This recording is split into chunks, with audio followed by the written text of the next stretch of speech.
Testemunho de fé e milagre. A cura do carcinoma embrionário em uma reunião da Congregação Cristã no Brasil. Capítulo 1. O desespero que precede a esperança. Era uma tarde de sábado no pequeno município de Itapitinga, Bahia, onde o sol causticante do sertão nordestino queimava a terra rachada e os corações cansados. Lucas Ribeiro, um jovem de 22 anos, filho de Dona Maria das Graças e seu Antônio, trabalhadores rurais de mãos calejadas, sentia um peso no peito que não era apenas o calor. Havia algo errado. Muito errado. Há meses, ele vinha perdendo peso sem motivo aparente. A fraqueza o dominava como uma sombra persistente, e as dores abdominais o acordavam à noite, suado e angustiado. No início, a família atribuía os sintomas ao trabalho pesado na roça, mas quando Lucas começou a tossir sangue, o medo se instalou como um hóspede indesejado. Mãe, eu não tô aguentando mais.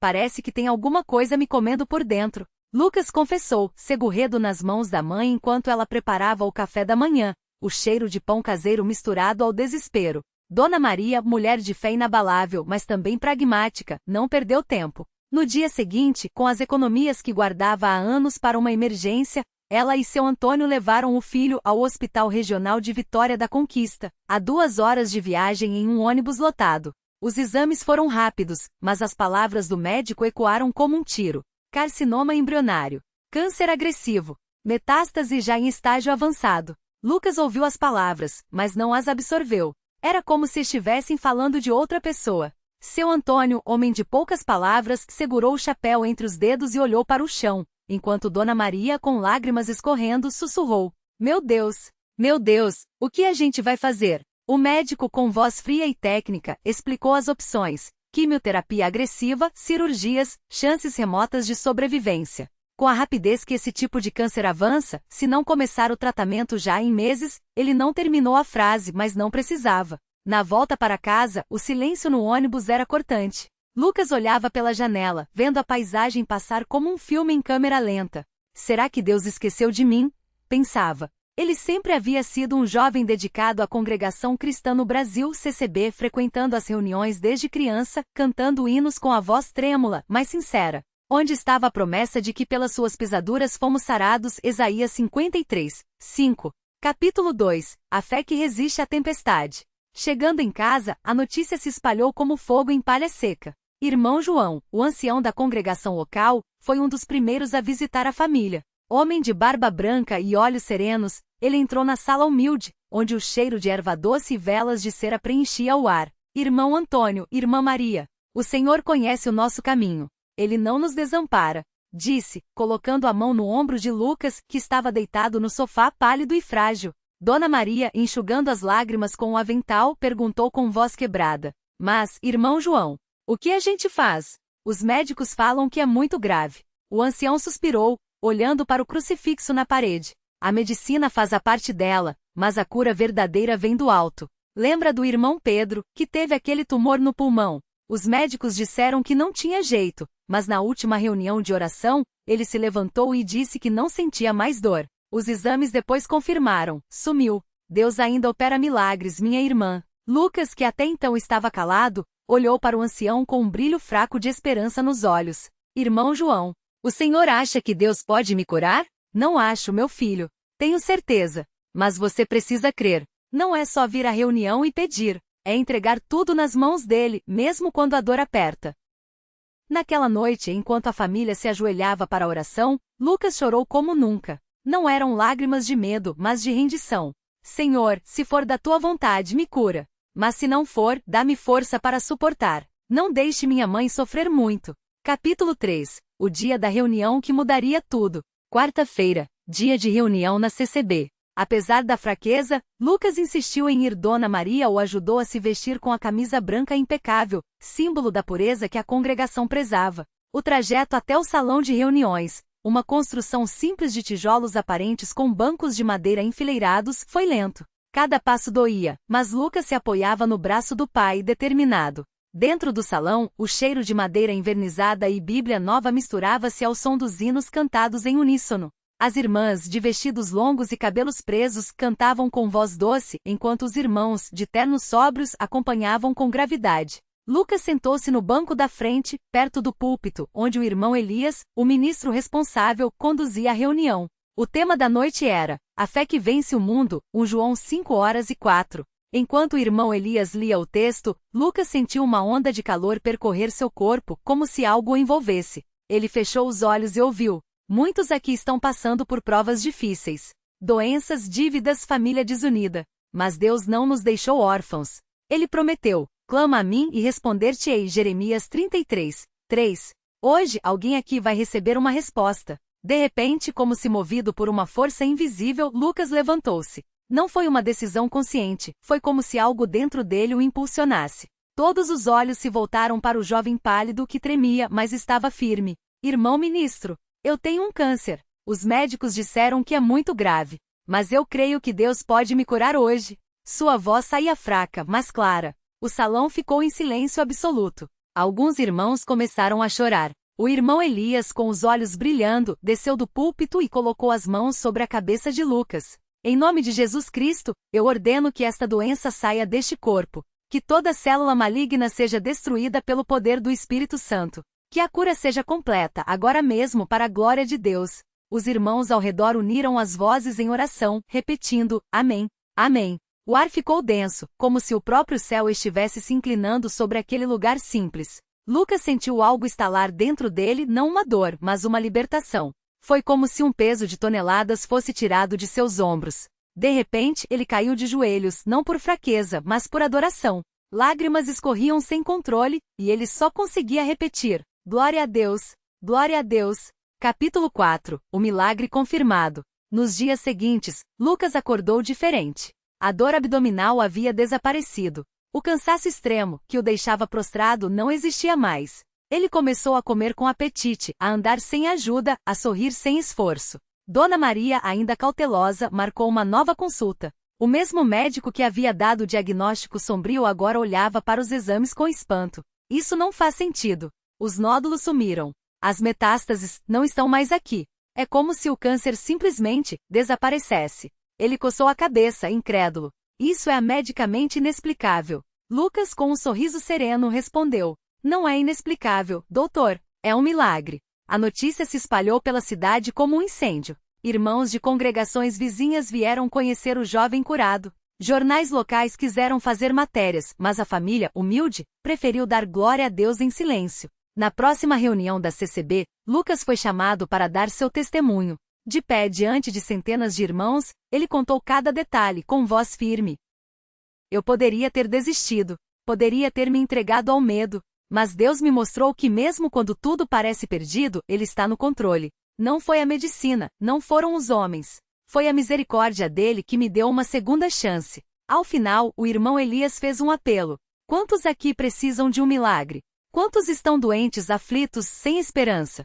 Deus não faz acepção de pessoas. Se ele curou o irmão Lucas, pode curar você também. Basta crer e entregar. O salão explodiu em louvor.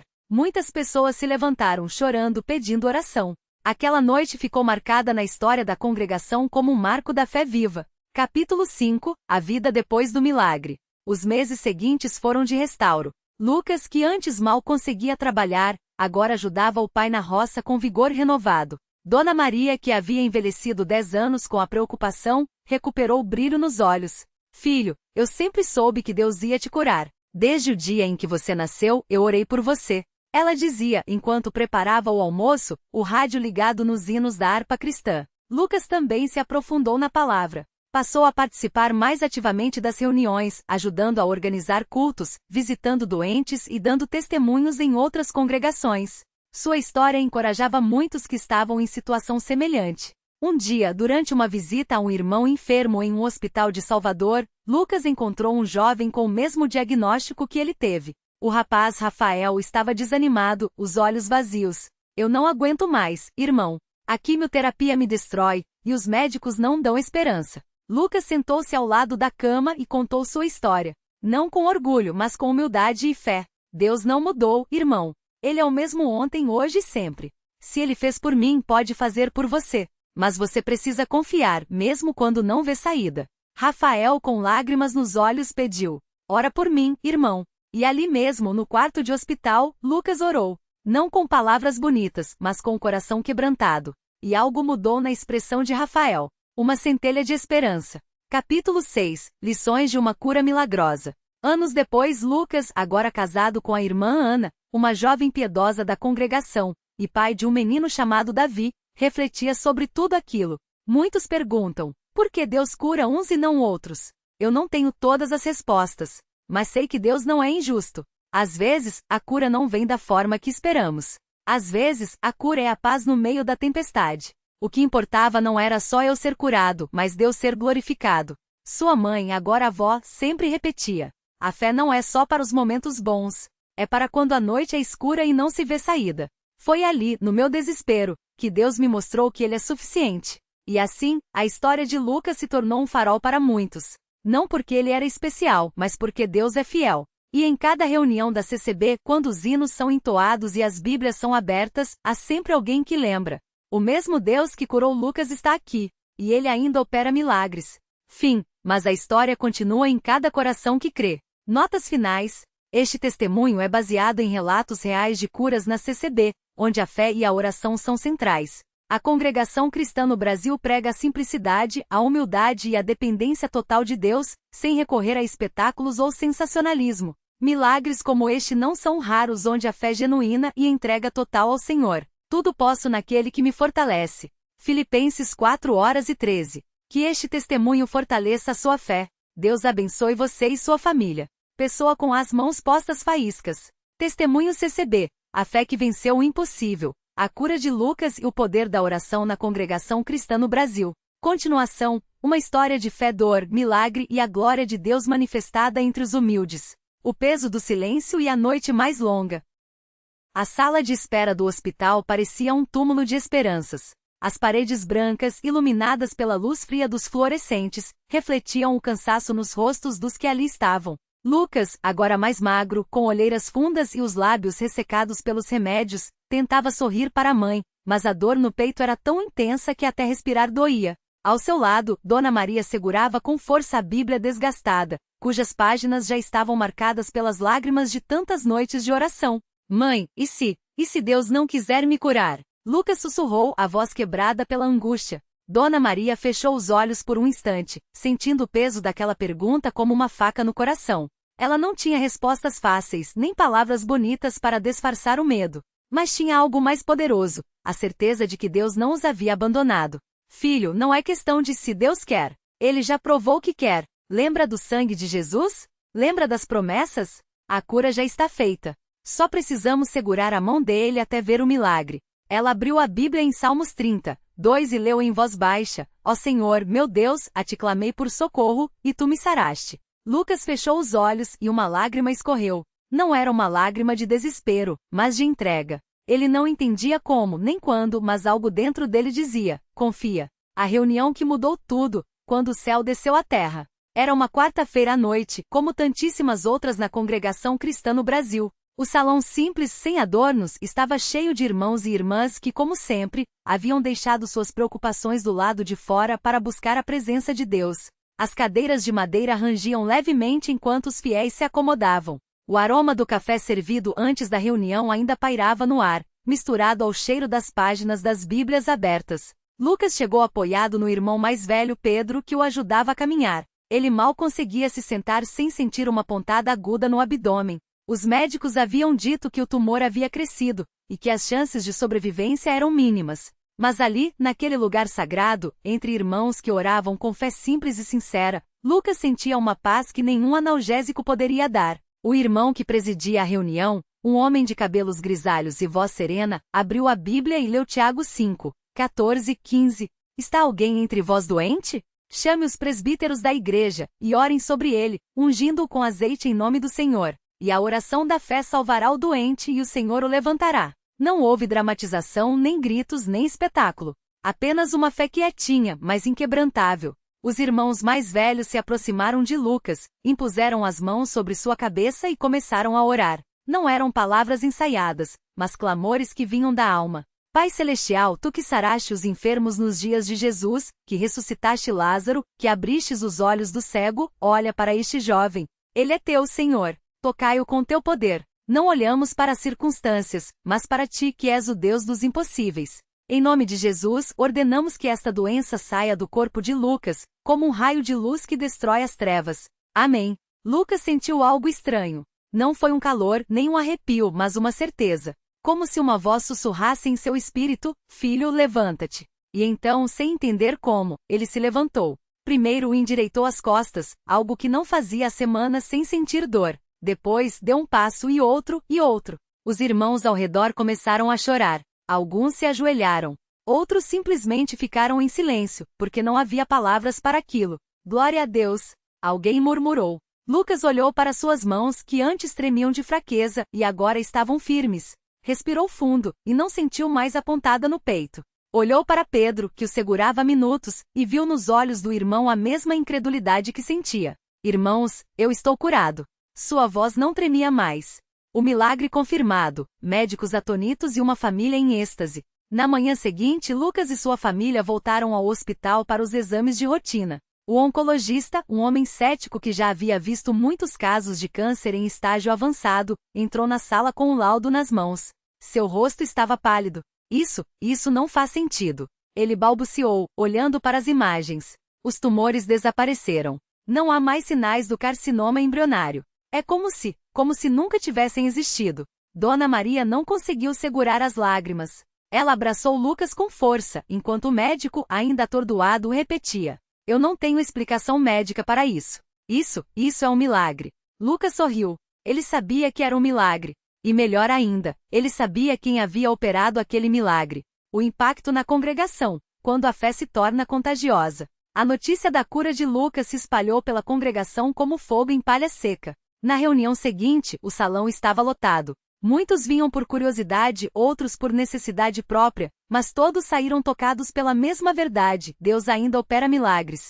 Uma irmã chamada Ana, que sofria há anos com uma doença autoimune, aproximou-se de Lucas após a reunião, com os olhos cheios de lágrimas. Irmão, eu também preciso de um milagre. Você acha que Deus pode me curar como curou você? Lucas olhou para ela com compaixão. Ele não era um pregador nem um líder, mas tinha algo que muitos procuravam: uma fé testada e aprovada. Irmã, não foi eu que Deus curou. Foi Jesus. E Ele não faz acepção de pessoas. Se Ele fez por mim, pode fazer por você. Mas tem uma coisa: a fé não é só acreditar que Deus pode. É saber que Ele quer. Ele segurou a mão dela e orou ali mesmo, no meio do salão, enquanto outros irmãos se juntavam em círculo, clamando pelo mesmo Deus que havia levantado Lucas. Na semana seguinte, Ana voltou à congregação correndo. Literalmente. Ela havia sido curada. A vida depois do milagre. Um chamado para testemunhar. Os dias que se seguiram não foram fáceis no sentido de que Lucas simplesmente voltou ao normal. Havia algo diferente nele. Uma urgência. Uma responsabilidade. Ele começou a visitar hospitais, levando a palavra de Deus para outros enfermos. Não com palavras bonitas, mas com a simplicidade de quem havia estado no vale da sombra da morte e visto a mão de Deus o tirar de lá. Certa vez, em uma enfermaria, ele encontrou um homem chamado Roberto, diagnosticado com um câncer agressivo. O homem estava amargurado, revoltado com Deus. Por que ele cura, uns e não outros? Por que você e não eu? Roberto desafiou com voz rouca. Lucas sentou-se ao lado da cama e não tentou dar uma resposta pronta. Em vez disso, contou sua própria história, as noites de dor, o medo, a dúvida e depois, a mão de Deus. Eu não sei por que Deus age de uma forma com uns e de outra com outros. Mas eu sei uma coisa: Ele não nos abandona. Mesmo que a cura não venha como a gente quer, Ele está conosco. E se você deixar, Ele vai te segurar até o fim. Lucas abriu sua Bíblia em Isaías 41:10. Não temas, porque eu sou contigo. Não te assombres, porque eu sou teu Deus. Eu te fortaleço e te ajudo, e te sustento com a minha destra fiel.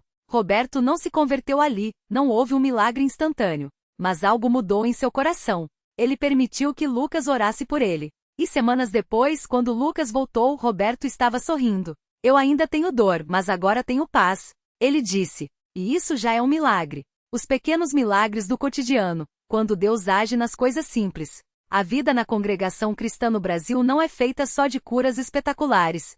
É feita principalmente de pequenos milagres, aqueles que muitas vezes passam despercebidos, mas que são a prova diária da fidelidade de Deus. Como a vez em que a irmã Clara, uma viúva que criava 3 filhos sozinha, não tinha dinheiro para comprar comida. Ela orou em silêncio durante a reunião, e no dia seguinte, uma cesta básica apareceu em sua porta sem bilhete, sem explicação. Só Deus sabia de sua necessidade. Ou quando o irmão João, um homem simples que trabalhava como pedreiro, caiu de um andaime e deveria ter fraturado a coluna. Mas quando chegou ao hospital, os médicos não encontraram nenhuma lesão grave. Deve ter sido um milagre, disseram. João apenas sorriu e respondeu, não deve ter sido. Foi. Ou ainda as noites em que após as reuniões, os irmãos se reuniam em casas humildes para partilhar o pão e a palavra. Não havia holofotes, nem microfones, nem palcos. Apenas corações abertos e a presença de Deus, tão real quanto o café quente servido em canecas de barro. A provação que veio depois, quando a fé é testada novamente. Mas a jornada de Lucas não foi um mar de rosas após a cura. Satanás, que havia sido derrotado em sua vida, não desistiria tão facilmente. Cerca de um ano depois do milagre, Lucas começou a sentir dores de cabeça intensas. Os exames revelaram um cisto no cérebro. Não era câncer, mas era algo que exigiria cirurgia, e os médicos alertaram para os riscos. Será que Deus vai me abandonar agora? Ele questionou em uma noite de insônia. Dona Maria, que já havia visto o filho passar pelo vale da sombra da morte, não se abalou. Filho, Deus não te abandonou antes, não vai abandonar agora. Mas Ele quer ver se você confia em Ele mesmo quando não entende. Na véspera da cirurgia, a congregação toda se reuniu em jejum e oração. Não houve clamores histéricos, nem promessas baratas. Apenas corações unidos em súplica. Senhor, tu que saraste Lucas uma vez, sara-o novamente. Mas se a tua vontade for outra, dá-lhe força para glorificar-te em tudo. No dia seguinte, quando os médicos abriram o crânio de Lucas, encontraram nada. O cisto havia desaparecido. Isso não tem explicação médica, disse o neurocirurgião, visivelmente abalado. Lucas sorriu. Ele já estava acostumado com o impossível. O legado de uma vida entregue, não sou eu, é Cristo. Hoje, anos depois, Lucas não é um herói da fé. Ele é apenas um servo. Um jovem que, como muitos na congregação cristã no Brasil, aprendeu que a verdadeira força não está em si mesmo, mas em Cristo. Ele ainda visita hospitais. Ainda ora por enfermos. Ainda compartilha sua história, não para ser elogiado, mas para que outros saibam. Deus não mudou. Certa vez, um jornalista o procurou, querendo fazer uma reportagem sensacionalista sobre o jovem que foi curado de câncer em uma reunião. Lucas recusou educadamente. Se você quer falar de milagres, fale de Jesus, não de mim. Ele disse, porque eu não fiz nada, só confiei. O jornalista insistiu. Mas como você explica isso? Como você tem tanta fé? Lucas olhou para o homem com calma e respondeu. Fé não é sobre ter todas as respostas. É sobre conhecer aquele que tem. Eu já estive no fundo do poço. Já chorei até não ter mais lágrimas. Já gritei. Por quê? Para o céu. Mas uma coisa eu sei, Deus é bom. Mesmo quando não entendemos, Ele é bom. E isso basta. O convite, vem e vê. Se você está lendo esta história e pensa, isso é bonito, mas será que Deus faria isso por mim? Saiba que a resposta é sim. Deus não faz acepção de pessoas. Ele não olha para quem é merecedor ou santo o suficiente. Ele olha para quem CRE. Na congregação cristã no Brasil não há fórmulas mágicas nem rituais complicados. Há apenas oração sincera, como a de um filho falando com o pai. Fé simples, como a de uma criança que confia sem questionar. Entrega total, porque Deus não divide sua glória com ninguém. Se você está doente, desanimado, sem esperança, venha. Não espere estar perfeito para buscar a Deus. Ele te recebe como você está.